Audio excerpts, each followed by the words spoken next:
வணக்கம் மக்களே, இது ரமிளாவின் ஆர்கானிக் கார்டன். இன்றைக்கி நம்ம கார்டனில் சில காய்கறி தாங்க பார்க்க போகிறோம். நல்லா மழைக்கு அப்புறம் ஒரு சூப்பரான அறுவடை தாங்க. அது என்ன அறுவடைன்னு வாங்க பார்க்கலாம். இப்போ பார்த்தீங்கன்னா நம்ம தோட்டத்தில் சிறகவரை இருக்காங்க. இது ஃபஸ்ட் டைம் நம்ம அறுவடை பண்ணுறோம். இப்போ தான் முதல்ல நம்ம தோட்டத்தில் சிறகவரையே நம்ம போட்டிருக்கோம். இது வந்து தப்பு செடி சொன்னாலே அந்த மாதிரி விதையில ஏதோ ஒரு விதை தெரியாமல் வந்துட்டு இருக்கு. அதை போட்டு பார்த்தா நம்ம உளுத்தம் பயிர் மாதிரி இருந்தது. எல்லாம் பார்க்குறதுக்கு சரி பிடிங்கலான்னு பார்த்தா அப்புறம் சில நண்பர்கள் சொன்னாங்க, இல்லைங்க இது சிறகு அவரை நீங்கள் வைக்கணுன்னு எனக்கு ஒரே குசி ஆயிடுச்சு. ஆஹா, சிறகு அவரையா, ஓகே அப்படின்னு சொல்லிட்டு எடுத்துகிட்டு அது வச்சோம். பார்த்திங்கன்னா பிஞ்சு நிறைய இருக்குங்க. இதில் நிறைய பிஞ்சு இருக்குது மேலெலாம். அடுத்துட்டு பார்த்திங்கன்னா கோவக்காய் தாங்க. இந்த கோவக்காய் வந்து சொல்லவே வேணாம். நம்ம கார்டனில் அதிகப்படியான அறுவடை நம்மளுக்கு கொடுத்ததுக்குன்னா அது இந்த கோவக்காய் தாங்க. நிறைய இருக்குது. நாங்கள் வந்து மழையினால நாங்கள் பார்க்கவே இல்லை. இப்போ மேலாக்க இருக்கிற காயை மட்டும் நாங்கள் பார்த்துட்டு போயிடுவோம். ஏன்னா மழை காற்று அடித்ததால் இது எங்கே உழுந்துற போகுது அப்படின்றதால நான் வந்து பார்த்துட்டு போயின்னு இருந்தேன். இதுக்கப்புறம் நாங்கள் அறுக்க போகிற காய்கறி தான் சொல்கிறேன். ஆனால் அந்த கோவக்காய் என் கண்ணில் படவே இல்லை. அப்புறம் பார்த்தீங்கன்னா நிறைய இருக்குங்க. உள்ளெல்லாம் நிறைய இருந்தது கோவக்காய்லாம். அதெல்லாம் அதாவது கைப்பிடி செவுத்து மேலே தான் என் ஹஸ்பண்டு நின்று அதை அறுக்குறாங்க. சேர் போட்டு அதுக்கு மேலே கைப்பிடி செவுத்தில் ஏறி நின்று உள்ளே பார்த்தா அது உள்ளே நிறைய இருக்காங்க. பம்பை கட்டின்னு இருக்காங்க பாருங்கள். அவங்க எல்லாமே பாவக்காயில் கோவக்காய், கொடி உருளை, சிறகவரை, அவரை, பட்டை அவரை, இது தாங்க அந்த கொடி ஃபுல்லாக. பார்த்தா அப்புறம் 2 சிறகவரை மேலே இருந்தாங்க. எங்கள் ஹஸ்பண்ட் பார்த்துட்டு இதோ இருக்காங்க பாருமா 2 அப்படின்னு சொல்லிட்டு அவங்களையும் பறித்தாங்க. நல்ல ஒரு திரட்சியாக இருக்குதுங்க காய் பார்த்தா. நான் 12 குரோ பேக்கில் தான் வச்சுருக்கிறேன். ஆனால் நல்ல ஒரு தரமான காய். 5 காய் இருக்காங்க. இது 5 போதும் எங்கள் 4 பேருக்கு. அது பார்த்திங்கன்னா கொடி உருளை. இதுவும் ஃபஸ்ட் டைம் நாங்கள் எங்கள் மாடி தோட்டத்தில் போட்டு ஃபஸ்ட் டைம் காயை எடுக்கிறோங்க. இதெல்லாம் பார்க்குறதுக்கு கொஞ்சம் குட்டியாக தான் இருக்குது. நம்ம வந்து கீழே தரையில் வச்சு தான் நம்மளுக்கு நிறைய பெருக்கமாக வந்திருக்கோம். இது நம்ம ஒரு குட்டி டப்பில் தான் வச்சுருக்கோம். இது நம்ம துணி தோப்பு மேலே நார்மல் 1.5 குடம் பிடிக்கும் அது மாதிரி வச்சுருக்கோம் அந்த டப்பில். இது நல்ல ஒரு தழற்சியாக இருக்குது. இந்த காய் வந்து சூப்பராக நல்லா பெருசாக இருக்குது பாருங்கள். க்ரீனே இல்லை, ஃபுல்லாகவே முழுக்க நம்ம உருளைக்கிழங்கு இப்படி தான். ஆனால் இது வந்து நம்ம சாப்பிடக்கூடாது, 1 மாதம் வச்சுன்னு தான் சாப்பிட்ணும்.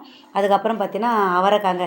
இந்த செடி தாங்க ரொம்ப மோசமாக போயிடுச்சு. நான் நினச்சேன் மழை காற்று அடிச்சுதே அதனால தான் இந்த செடி இப்படி போயிடுச்சு, இந்த இலையெல்லாம் கருகி போயிடுச்சு. காற்றால தான் அதிகப்படியான மழைங்க இந்த வருஷம், சொல்ல முடியாத மழை. அதனால் கூட இதுமாரி ஆகிட்டுருக்கலாம்னு நினச்சேன். அப்புறம் பார்த்தா தான் தெரியுது எலி பையன் நோண்டி மேலாக்கா போட்டு வச்சுட்டுருக்கான்னு. அதுக்கப்புறம் தான் பார்த்துட்டு தண்டியெல்லாம் நல்லா க்ரீனாக தான் இருக்குது. அதுக்கப்புறம் மண்ணை நோண்டி அதை பொதிச்சு வச்சுருக்கேன்.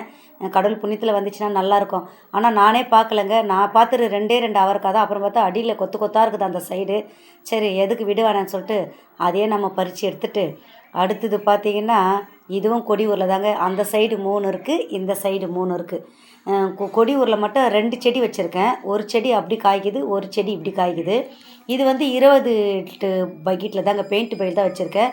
இதுவும் 3 காய் தான். ஆனால் 2 காய் நல்லா தரைச்சா சூப்பராக இருக்குது பாருங்கள். இதை நான் சொல்லியிருந்தேன் இல்லையா, இது வந்து 1 மாதம் வச்சு சாப்பிடணும். இது வந்து ஒரு பிசு தன்மைக்கு கொடுக்கும்.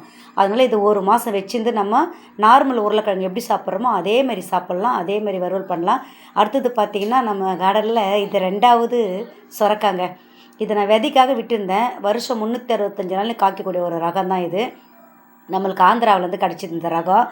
பார்த்தீங்கன்னா வெடிப்பு விட்டுச்சு மழையின் காரணமாக. அதான் மழை நிறைய வந்தது இல்லையா, அதனால் சரி அறுத்தலாம். இது வெடிப்பு விட்டுக்குதே, முத்திக்குதுனால கண்டிப்பாக முத்தாதுங்க. இது 2 வெட்டி பார்த்தோன்னா நல்லா வெறும் பிஞ்சாக தான் இருக்கும் பாருங்கள்.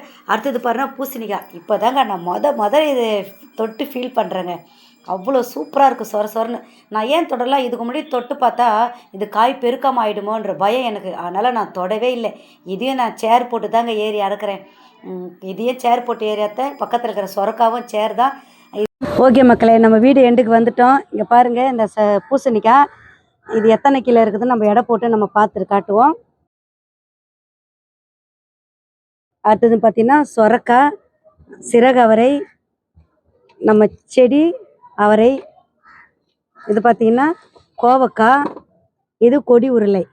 இது தாங்க இன்னி அறுவடை நம்மளுக்கு. எப்படி ஒரு தட்டு ஃபுல்லாக நிரம்பிடுச்சா. இந்த வாரம் ஃபுல்லாக நம்ம கடையில் காய்கறி வாங்க வேண்டியதே கிடையாது. இதே வச்சுக்கின்னு நம்ம அழகாக ஸ்டோர் பண்ணி வச்சுன்னு சமைச்சு சாப்பிட்லாம். ஓகே, இது ஆர்கானிக்காக வளர்க்கணும் நான் அடிக்கடி அந்த வீடியோவில் சொல்லுவேன். இந்த மாதிரி நம்ம வளர்க்குறப்ப நம்மளுக்கு எவ்வளோ சந்தோஷமாக இருக்குது பாருங்கள். இதுதான் ஆர்கானிக். ஓகே மக்களே, இந்த வீடியோ உங்களுக்கு பிடிச்சிருந்தா லைக் பண்ணுங்கள், கமெண்ட்ஸ் பண்ணுங்கள், மறக்காமல் சப்ஸ்கிரைப் போட்டு வச்சுங்க. அடுத்தது நான் போடக்கூடிய வீடியோ நோட்டிஃபிகேஷன் வந்து தேங்க்ஸ் ஃபார் வாட்சிங். வணக்கம் மக்களே.